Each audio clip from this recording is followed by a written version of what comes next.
Teman-teman, kita masih akan berbicara tentang public speaking ya, dan ada satu pertanyaan ketika teman-teman ini berbicara di depan umum. Ada yang bertanya begini, bolehkah seseorang yang akan berbicara di depan umum atau ya yang pasti presentasi atau apapun namanya gitu ya, ketika dia akan menyampaikan atau berbicara di depan umum, bolehkah minum kopi, minum teh terlebih dahulu gitu ya?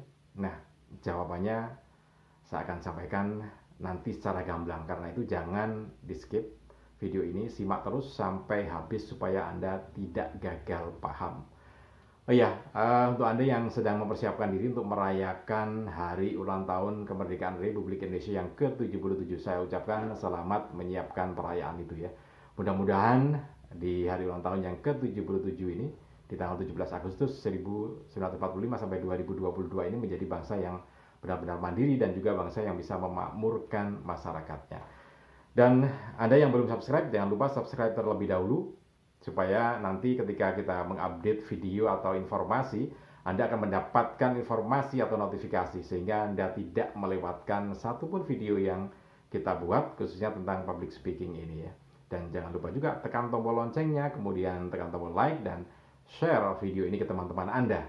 Siapa tahu teman-teman Anda sedang membutuhkan informasi tentang apa yang kita bahas dalam video kali ini. Jadi begini, ada pertanyaan bagaimana apakah seorang yang akan berbicara di depan umum sebagai MC atau presentasi, pemateri atau apapun lah, bersiaran di radio atau di televisi, bolehkah minum kopi? Bolehkah minum teh gitu ya? Bolehkah minum es? Sebenarnya minum apa saja diperbolehkan, makan apa saja diperbolehkan, makan goreng-gorengan juga diperbolehkan. Nah, yang jadi masalah berikutnya adalah begini. Ketika kita berbicara itu, eh, biasanya kita akan jadi masalah ketika air liur kita terlalu banyak diproduksi gitu ya. Nah, ketika kita minum kopi atau minum teh beberapa saat sebelum kita berbicara, biasanya di dalam rongga mulut kita karena ada gula di situ, gula, jadi akan menarik produksi air liur yang begitu banyak di dalam rongga mulut kita. Sehingga itu yang kemudian akan merepotkan ketika kita harus berbicara spartan gitu ya, berbicara terus-menerus. Nah, itu yang akan jadi masalah ketika kita minum yang manis-manis, kopi, teh atau apapun. Kalau produksi air liur terlalu banyak juga akan jadi masalah. Nah, solusinya memang tidak terlalu tidak terlalu tidak terlalu sulit sebetulnya. Jadi kalau uh, ingin berbicara atau ingin minum, ya sebaiknya minum air gitu ya, jangan terlalu dingin, ya air biasa saja, air suhu kamar itu ya. Kalau masih dinginnya karena AC itu airnya nggak ada masalah, tapi jangan terlalu dingin supaya nanti di tenggorokan tidak kaget, biasanya juga akan jadi masalah ketika terlalu dingin. Nah, tapi pada dasarnya minum apa saja diperbolehkan, tapi yang jadi masalah tadi itu ya, ada produksi air liur yang terlalu tinggi ketika kita berbicara. Nah, padahal ketika kita berbicara itu tentu harus ada ketukan ya. Jadi kapan kita menarik nafas, kemudian kapan kita mengeluarkan nafas, kapan kita bukan berhenti nafas ya, berhenti nafas ya selesai nanti.